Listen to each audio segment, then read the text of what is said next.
Gnostic Anthropology, The Secret History of Humanity by Samael Aun Weor. Chapter 5. There are facts, cosmic and geological events that are worth studying in these treatises of Gnostic anthropology. There is no doubt that Gnostic scientific anthropology unveils all veils related with the origin of the human being and the universe. Obviously, the mechanism of nature is portentous. However, we Gnostics will never accept the possibility of mathematics without a mathematician, or a mechanism without mechanics. Gnostics do not want to defend an anthropomorphic God, according to the doctrine of the Judaic Jehovah. An eye for an eye, a tooth for a tooth.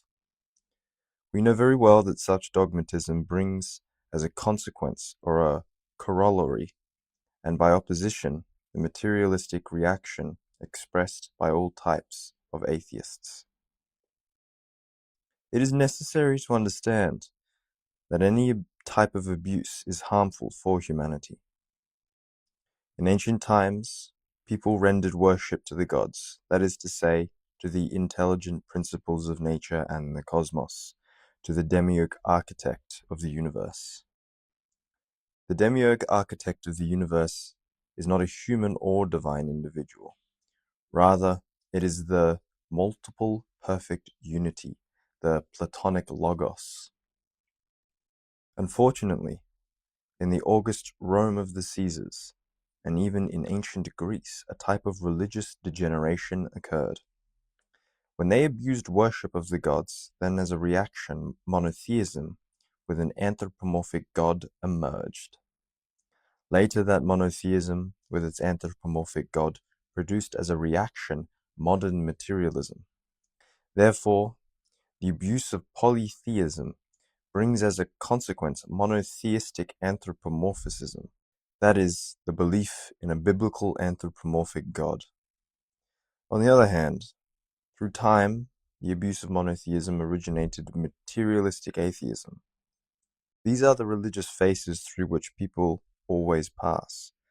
Frankly, in the name of truth, I consider that the moment has arrived in order to eliminate that monotheistic anthropomorphism that has originated very harmful consequences. If the religious clergies would not have abused that worship, then modern materialistic atheism would not exist. So, monotheistic worship emerged as a reaction. Unfortunately, materialistic atheism was also born as a reaction against monotheistic anthropomorphism. Likewise, the belief in an anthropomorphic God is the outcome of the abuse of polytheism. Again, when the worship of the gods of the universe is abused, then by simple reaction, the outcome is monotheism. Nevertheless, we need to recognize the intelligent principles of nature and the cosmos. But I repeat, we are not defending an anthropomorphic God. It seems by all means that the recognition of intelligent principles can be shown through many scientific analyses. Let us observe, for instance, an anthill. There we see the intelligent principles in complete activity. We see how those ants work, how they build their palaces, how they govern themselves, etc. The same happens with a beehive. Their organization is astonishing. Let us endow each one of these ants or each one of the bees with a Pythagorean monad, or with the Hindustani jiva. And it is logical that, as a fact, the whole anthill, or the whole beehive, will make sense, because all of the creatures live through a monadic principle. Thus, Haeckel, Darwin, and Huxley's materialism would become completely destroyed in the face of this concept. We are not rendering cult to any anthropomorphic God. We only want to point out the intelligence must be recognized in nature. It is not absurd for us to recognize that nature is endowed with intelligence. The order that is there in the construction of a molecule or an atom shows us the intelligent principles with complete absolute clarity. We are in the appropriate epoch in order to revise these principles. If we disagree with materialism, it is because does not resist an in-depth analysis. Obviously, materialism is total garbage. The creation of the human being through mechanical processes is more incongruent than the belief of the creation of the biblical Adam, who instantaneously emerged from the clay of the earth.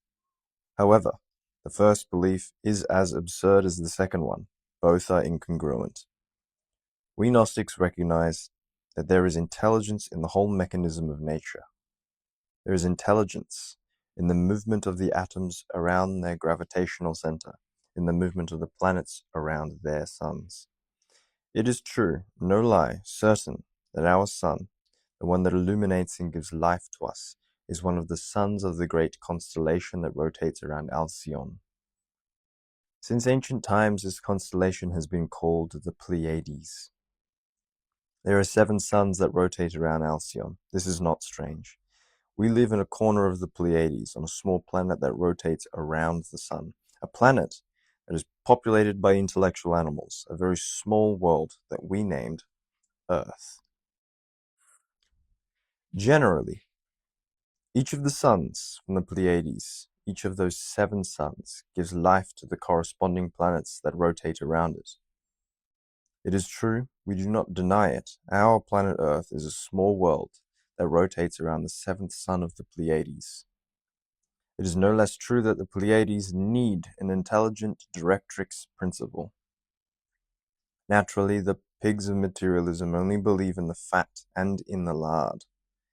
Materialists are eager to reduce the wretched 3-centered or 3-brained biped to a simple productive and consuming tridimensional machine. The materialists want to deprive humanity of its intelligent principles. By their own whim, they want to deprive the whole human mentality of their eternal values, the values of their being. We comprehend perfectly that when humanity is deprived of the values of their being, then it is frightfully degenerated. This is what is happening in these moments of world crisis and in bankruptcy of principles. The know-it-all ignoramuses of materialistic anthropology are obstinately precipitating the wretched people of this century into the path of the most obvious perdition. The Pleiades need a directrix principle. However, in order not to fall into anthropomorphism this time, it is better that we state what the directrix principles are, because anthropomorphism has been very fatal due to the fact that it produces materialistic atheism.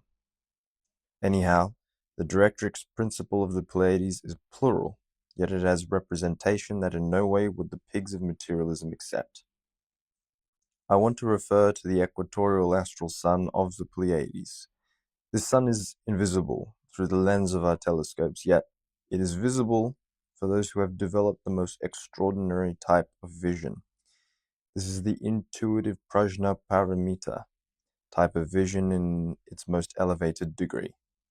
The term prajna paramita is abundantly difficult, since it is in Sanskrit and it is unacceptable for atheistic anthropology. Yet it is real in its transcendence for true human beings. The equatorial sun of the Pleiades intelligently coordinates all the cosmic, human, plant, animal, and mineral labors and activities. It coordinates even this group of celestial bodies known as the Pleiades. Indeed, the equatorial sun is the sum of the intelligent principles that the partisans of materialism abhor. Yet the world is a world, and will always be. Materialism always produces degeneration of the brain and the mind, devolution of the human principles, total decadency and incapacity for the development of objective reasoning of the being. The Pleiades, with their sun, constitute a beautiful panorama of the universe. The sun of the Pleiades is not a visible sun. It is the astral sun, located in the 5th coordinate. If we the Gnostics would accept but only 3 coordinates, if we were bottled up within the 3-dimensional geometry of Euclid, then we would be enemies of the Eternal One, just like the materialistic atheists. who are like donkeys that only believe in the grass they see. The intelligent principles of that astral sun maintain the Pleiades in perfect harmony. This is something we do not ignore, since we have methods and procedures for the development of certain transcendental faculties of the being that allow us to see beyond the simple telescopes and allow us to penetrate beyond the microscope.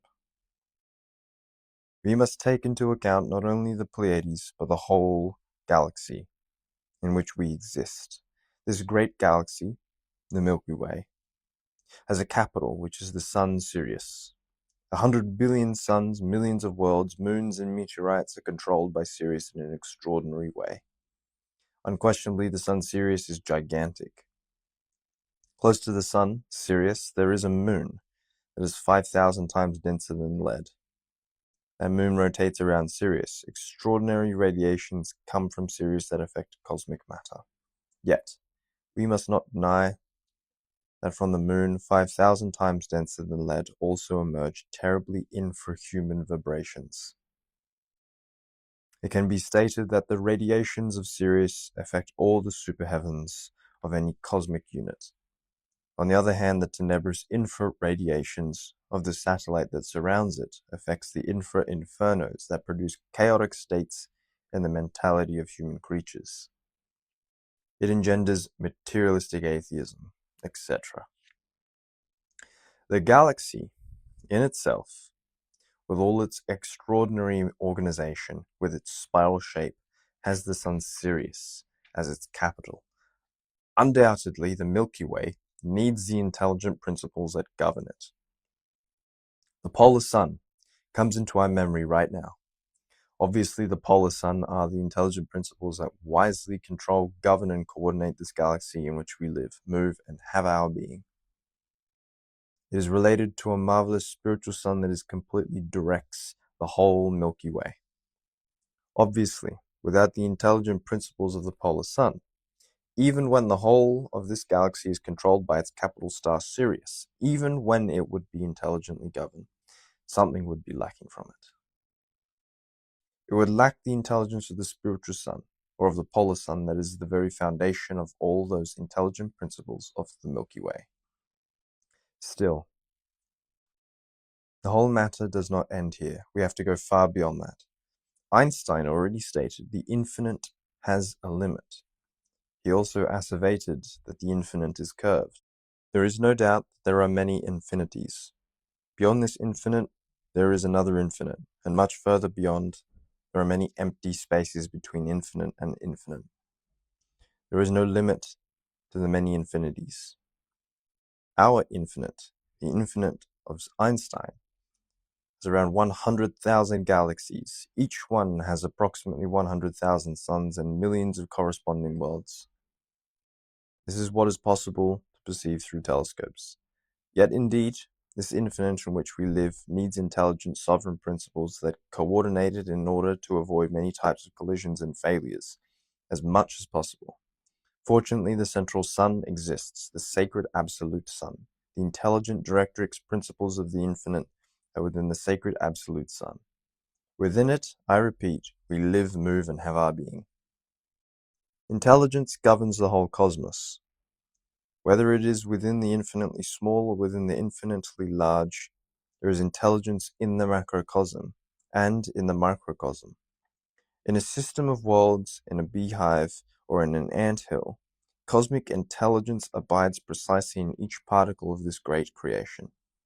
We live here, as we have already stated, on a small planet from the infinite universe, in a minute world that rotates around the seventh sun of the Pleiades, that has its mechanism governed by intelligent principles.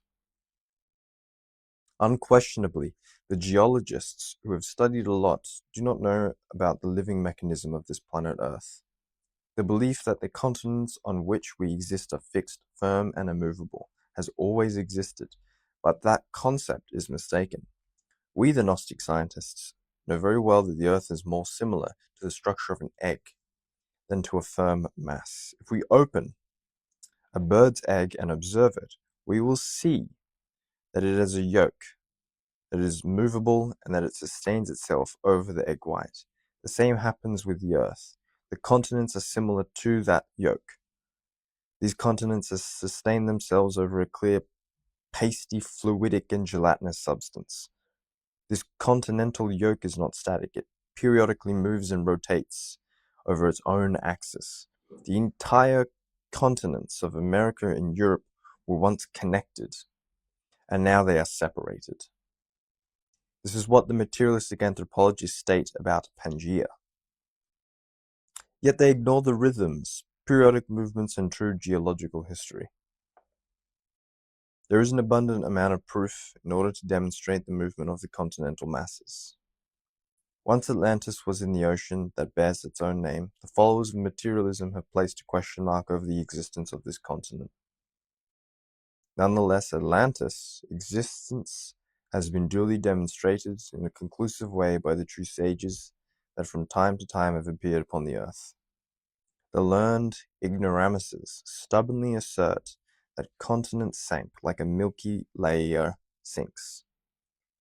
Yet that is absurd. Atlantis sank as a consequence of the revolution of the axis of the earth. Yet the materialistic addicts do not know this. Atlantean catastrophe left our present continent in a very bad situation. Observe the continent of the Americas, and you will see, from the side of the Pacific Ocean, the Americas incline as if they want to sink into the ocean, while on the eastern side they rise. This is similar to when a boat is sinking. It never sinks vertically, but always on one side. The very Andes mountain range inclines towards the Pacific Ocean. Let us see Europe. There is no doubt that it wants to sink into the Mediterranean. It is more submerged towards its profundity. The same happens with Germany and Russia. The Asiatic continent is inclined as if it wants to sink into the Indian Ocean. The continents were left damaged because of the great Atlantean catastrophe, which unbalanced the geological formation of our world. We have spoken a lot about suns and catastrophes and many such things. Yet the suns of the Anahuac from the Aztec calendar invite us to reflect, because these are very interesting. Namely, the sun of fire, the sun of air, the sun of water, and the sun of earth. These suns mark terrible cosmic catastrophes. It is stated that the children of the first sun, the protoplasmic root race, perished when they were devoured by tigers. The tiger is a symbol of wisdom. This is clear. It is stated that the children of the second sun, the Hyperborean root race, perished when they were demolished by strong hurricanes. This is in reference to the humanity who lived on that horseshoe-shaped land that is around the North Pole. It is affirmed that the children of the third sun, the Lemurian root race, perished by the sun of raining fire and great earthquakes. The children of the fourth sun, the Atlantean root race, perished by the waters. The children of the fifth sun, the Aryan root race. We, the people of this epoch, will perish by fire and earthquakes. This is how it will be, and this will be fulfilled shortly. The children of the sixth sun, the Koradi root race, who will inhabit the future earth of tomorrow, will also perish. After having spoken to you about the sons of Anahuac, we will now pass into a minor cycle. Naturally, there are always primary, secondary, tertiary, and quaternary ages. We will not base these ages on the 5 root races that existed. This time will be based them on something distinct. We will base them precisely on the movements that the terrestrial yoke undergoes. We will base them on the geological movements that is processed periodically upon its own axis, on the movement of the continents over the pasty and gelatinous substance. So from the former points of view, we can talk about the primary, secondary, tertiary, and quaternary ages. Likewise, we can talk about the Eocene, a primary period unknown to the people. Eocene, Miocene, and Paleocene. We do not deny that among these types of catastrophes, there have been other catastrophes also, like the terrible glaciations. Atlantis marks the end of the tertiary epoch, at the end of Atlantis to be more specific. So, that tertiary epoch was very beautiful because of its Edens. It was delectable because of its great paradises. Many glaciations have occurred, and there is no doubt that we are approaching another glaciation. There are catastrophes caused by the verticalization of the axis of the Earth, caused by the verticalization of the poles of the world. There are catastrophes that are the outcome of the movement of the continents, and the earthquakes occur, followed by the start of the glaciations. 5 glaciations are mentioned that were processed in accordance with the movements of the continents. Yet we must know that the glaciations have also been produced because of the verticalization of the poles of the Earth. It is obvious that the catastrophes and glaciations are multiple. If we were to state that the human being did not exist during the Miocene, Pliocene, and Eocene epochs, we would be asseverating something false.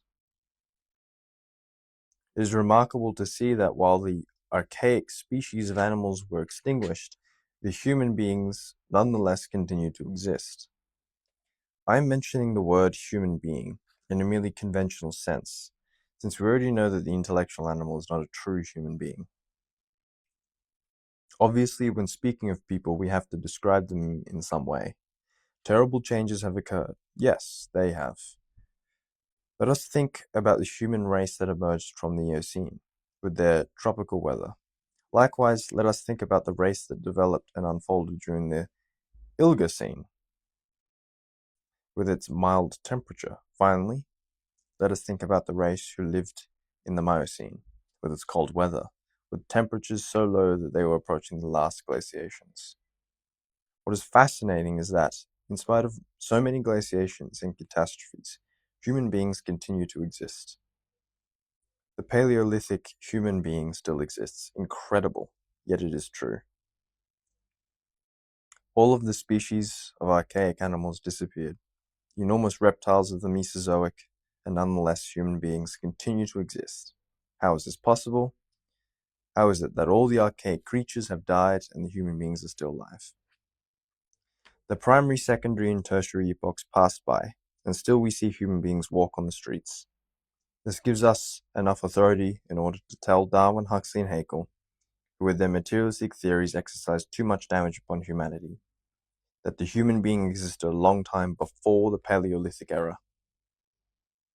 In the 3rd chapter, I commented about the navel of the universe, about the Omeakan. I then compared it to the cosmic seed from which the planet was born. It is clear that before the Earth could physically exist, the Omeakan developed itself in various dimensions. I want to state that within the Omeakan, the navel of the world, the whole planet, was gestated. The planet passed through various periods of activity in diverse dimensions before crystallizing in the present physical form. The human being, as a seed, was developed from the Omeakan and began crystallizing little by little through the diverse dimensions till finally taking on physical form in the polar epoch. Here we are stating subject matters that upset the materialists. They say they only believe in what they see. Nonetheless, they believe in all their utopias. They are searching for the primordial human being within the subterranean layers of the Quaternary period.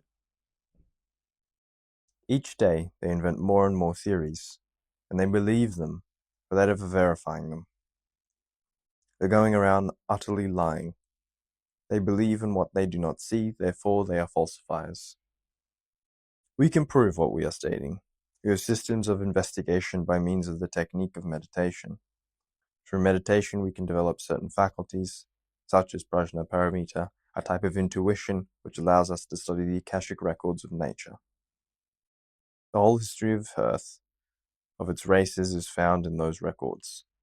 If the pigs of materialism would leave their fanatical attitude and resolve themselves to enter into Gnostic disciplines, then they would develop certain faculties which will grant them access to the history of Earth and of its races. The hour has arrived in which each one of us must reflect upon ourselves and the universe. The human being existed upon the Earth far beyond the primary era, much prior to the Paleolithic era. The concrete fact that we continue to exist in spite of the fact that animals of foregone times have disappeared in their majority gives us the right to affirm the former statements. So if the former statements are a fact, then we have the right to state that we are as ancient as the earth itself, as nature itself. Facts are facts, and before the facts we have to surrender. If we have not perished, we have not disappeared from the scenario of the world in spite of so many catastrophes. If we have not disappeared even though the creatures of the Mesozoic times are extinct, then this gives us the authority to state that we are very special beings. We existed on the earth before the creatures of the Pliocene or of the Mesozoic times ever appeared upon the face of the earth. This right is given to us by the fact of existing, by the concrete fact that eternities have passed and we will still continue to exist. The contemporaneous creatures died, and nonetheless we still are alive. All of them perished, yet we continue to exist. Therefore, we have a basis in order to laugh in the faces of Huxley, Darwin, and Haeckel, personages who were lethal for humanity. The different scenarios in which this humanity has developed deserve to be studied and to be kept in mind. How marvelous and wise are the Nahua's sons. They not only contemplate the root race, who have devoured by tigers of sapience, they also contemplate the Hyperboreans, who were demolished by the strong hurricanes, the Lemurians who perished by the sun of raining fire and great earthquakes, and the Atlanteans who perished by the waters. The Nahua's sons go further. They contemplate those movements of the yolk over the egg whites, in order that they contemplate the periodic movements of these continents that suddenly split or diverge, and then suddenly produce great glaciations where all life perishes, and then all of a sudden they originate new activities. These Nahua sons work throughout the tertiary, secondary, and primary periods. Finally, every period of 52 years, they are elevated in the changes of fire. We are now in the fifth of those changes, the fifth sun. The secret doctrine of Anahuac contains precious treasures that the enemies of the sacred land of Anahuac, the anthropologists of atheistic materialism, would never accept.